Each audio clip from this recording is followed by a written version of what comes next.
Hello and welcome to our presentation today. We are presenting on behalf of ABI and in particular MCC, and we're offering a canning solution. I'm Kevin, I'm part of Group 2, as well as Shola, Kyle, Lauren, and you. So just a brief agenda for our presentation. We'll give an organizational overview, followed by an industry overview, give our short-term recommendations, as well as answer any questions that you guys may have. Our organizational overview. So some key facts that we saw about MCC is they virtually have no specialty presence in the can industry. In particular, they have 91% of their business comes from the 12-ounce cans, while only 9% comes from the 16-ounce cans. They're a subsidiary of ABI, and they're vertically integrated with ABI. Internally and externally, they're rated as the highest can supplier, so that's with not just ABI, but with other organizations they supply cans to. Their customer portfolio, they're currently supplying 56% of their business to ABI, 26% to Pepsi, 13% to Coke, and 5% to other distributors. MCC has canning factories across the country, and they are generally next to an ABI brewery. They have some of these consist of Newark, Jacksonville, St. Louis, Fort Collins, LA. Some strengths, we wanted to go over SWOT analysis, and some of the strengths they have that we want to highlight is their relationship with ABI, and they have a very sufficient supply chain amongst these other strengths. Some of their weaknesses is they have a small portfolio of clients, and they have a large dependency on ABI for their product demand, and they have really no R&D dollars or manpower spent there. Some opportunities they have is to provide more than just a 12-ounce can. They can enter the specialty can market and supply such things as 16 and 24-ounce cans. Some of the threats they're currently facing is a decreasing demand in the soda industry, as well as substitutes entering this market and renewing of contracts with Coke, ABI, and Pepsi. We also ran a VRIN and found that MCC has a very valuable relationship with ABI, they're the largest brewery in the world, as well as a very sufficient supply chain that we think is very valuable. Aluminum is not a rare product, and so we don't believe that they have a rare competitive advantage. Creating cans is something that is inimitable, as their competitors have been doing, and cans are substitutable through such things as plastic bottles, glass bottles. Now Lauren's going to come and give an industry analysis. So not only has the demand for the cans decreased, this has partly been due to the decrease in the overall volume of sales decrease in the soda industry. So, as you can see from the graph, many major players in the soda industry have experienced decreased sales volume. This has led to an overall decrease of 3% in the carbonated soft drink consumption in 2013. This is the 9th straight drop in consumption of soda. So Coca-Cola actually has some strengths despite this bad outlook in the soda industry. Sprite, as you can see from the previous graph, was one of the few companies or few brands that actually had an increase in sales volume. Coke Zero actually grew by double digits 3 of the last 4 quarters. Coca-Cola is also a major player in the energy drinks industry. It grew by more than 10% last year and owns such brands as Monster, Full Throttle, and NOS. So energy drinks are actually a growing industry. They grew by 14% to nearly $10 billion in sales, with sales increasing by nearly 5% each year. These sales are expected to grow to nearly $16 billion, and part of the reason this is an attractive industry is because it has higher margins due to the price of 5 times the cost of soda. So major players in this industry are Red Bull with 43% market share and Monster with 39%. Both experienced year-on-year growth, but Monster had 21% growth at the end of last fiscal year. So as you can see from the competitors, they don't produce any of their drinks in standard 12-ounce cans. They have many specialty sizes, including 16-ounce, 24-ounce, and 32-ounce. So in the beer industry, the market demand has actually increased for cans versus bottles. So previously, they were at 42% and 48%, and in 2012, they were at 37% and 53%. This is partly due to the increased realization that the quality of canned beer is better than that of bottle, as well as craft beer is getting into the canned market. So some innovations in the beer industry involving cans are the Budweiser Bowtie cans, Coors with their wide mouth design, and Boston Beer Company spending over $1 million in 2 years to develop a different 12-ounce can, as well as Sam Adams being sold in cans for the first time. There's also been retro packaging, which they've had quite a bit of success with. Craft beers are now being sold in cans, and lots of specialty sizes, such as 16-ounce and 24-ounce, are being used. And I will hand it off to Shola with our first recommendation. My name is Shola. I'll be presenting the recommendation. First of all, we need to leverage our relationship with ABI. MCC, as a subsidiary of ABI, we are not leveraging the relationship enough. Currently, we have 56% relationship with ABI. That is not good enough. 52% of our revenue is generated from ABI. Considering ABI is the top in the beer industry, we could get more. There's some money that we're getting loose off, that we're losing off the market. So basically, we need to leverage the strength of ABI. The supply of MCC and the demand of ABI needs to sync together. We need to accommodate the 18% canned beer demand share of ABI. Also, we need to leverage the expertise of ABI. By leveraging the expertise of ABI, I'll talk about the next recommendation, which deals with innovation. As a company, we've already been known for quality. What we've not been known for is an innovative company.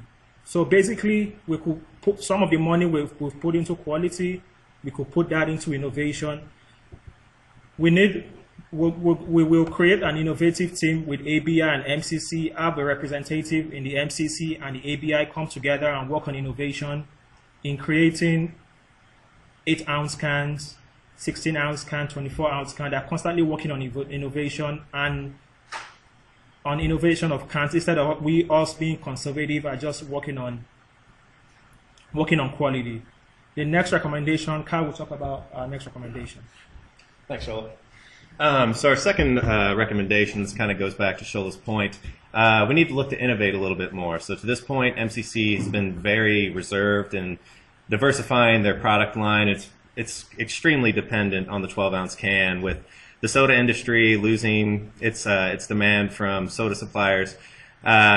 It's time to start innovating and looking at different things, and we believe that a 24-ounce can line may be something that MCC can transition to, and it'll be a little more comfortable for them because it's kind of like the 12-ounce operations that they have now.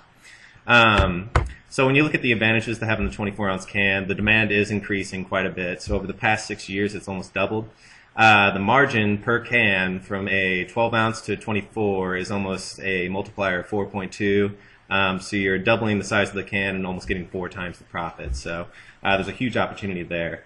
Along with opening up a 24-ounce line in this particular MCC, ABI actually has a very large brewery located within 100 miles. And so it would be the same supply chain advantages that they have between Arnold and St. Louis and some of the other locations that could be utilized between ABI and Newburgh and then a new location for MCC.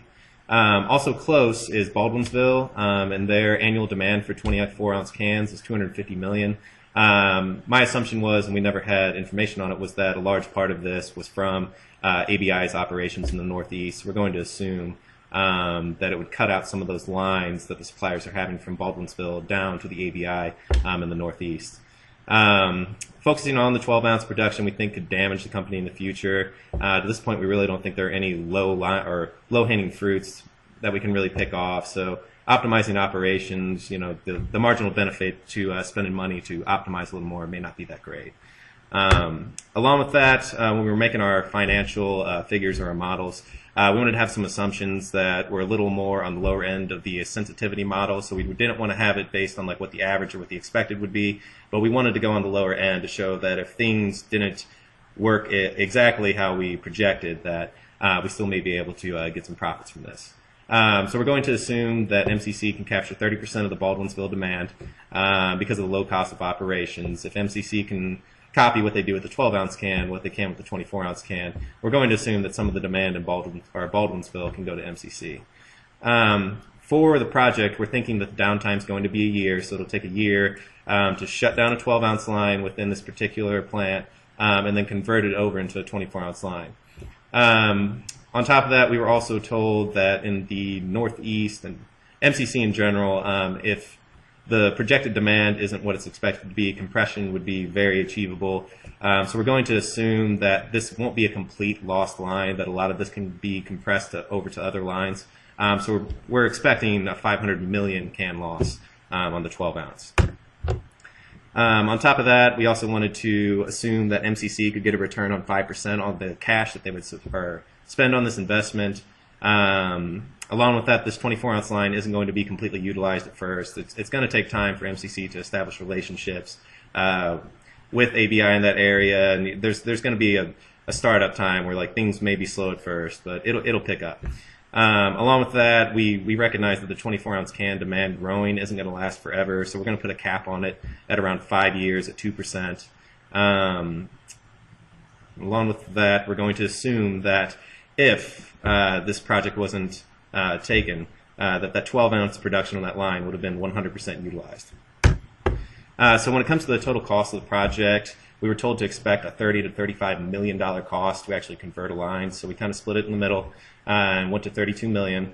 We were also told there may be a couple $1 million additional on top of that for R&D, so we picked around $2 million just to be safe. And so when it comes to our idle cost for the actual line being down for a year, so taking the 12-ounce cans out of production on that line in order to convert this over, we assume that 50% of that could be pressed over to other lines. So we're going to assume there's going to be a loss of 500 million cans, and looking at some of the graphs that we had from the data that we were given before putting our presentation together. It was shown that we can ship cans in units of about 1,000. So if you take that 500 million divided by 1,000, you get about 500,000 shipping units.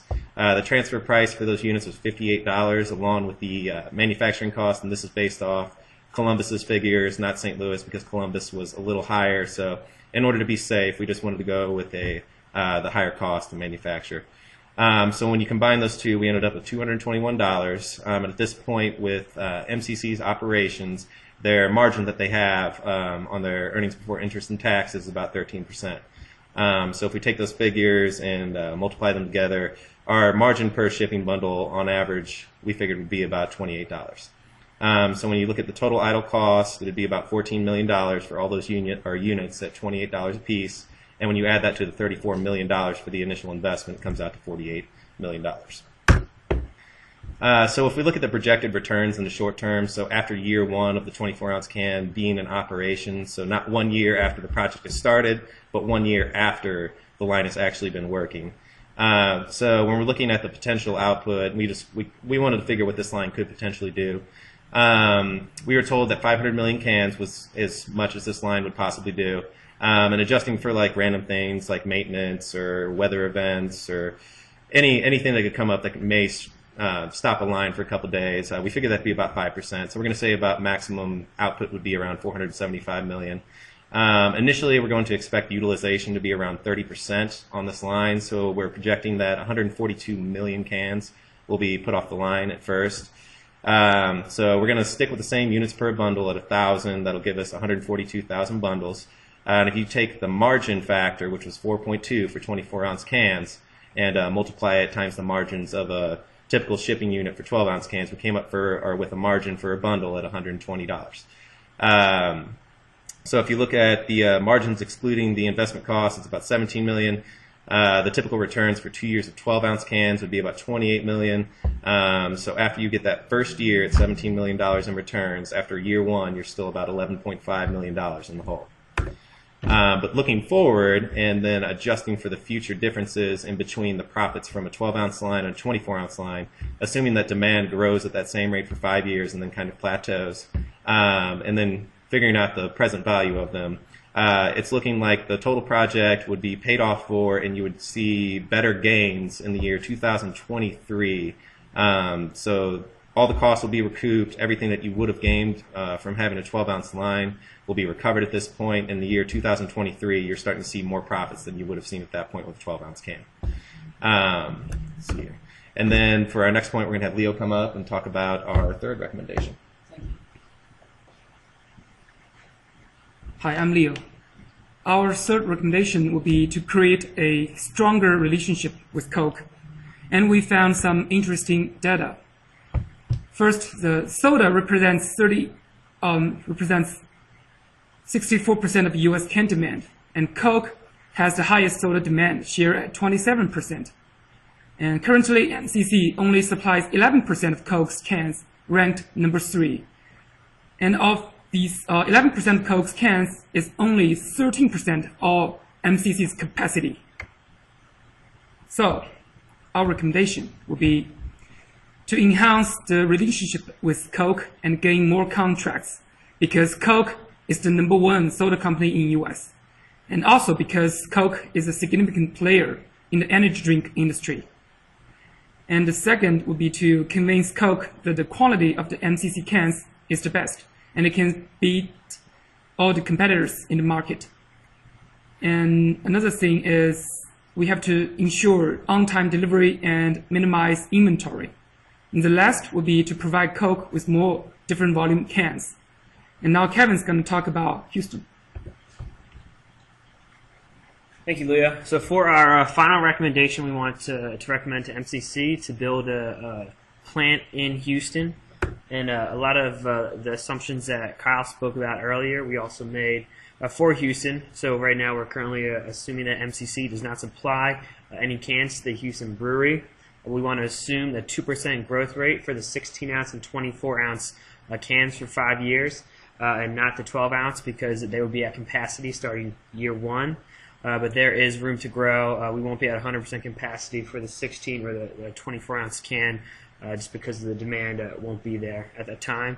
We're going to assume a 5% discount rate for this investment. So a lot of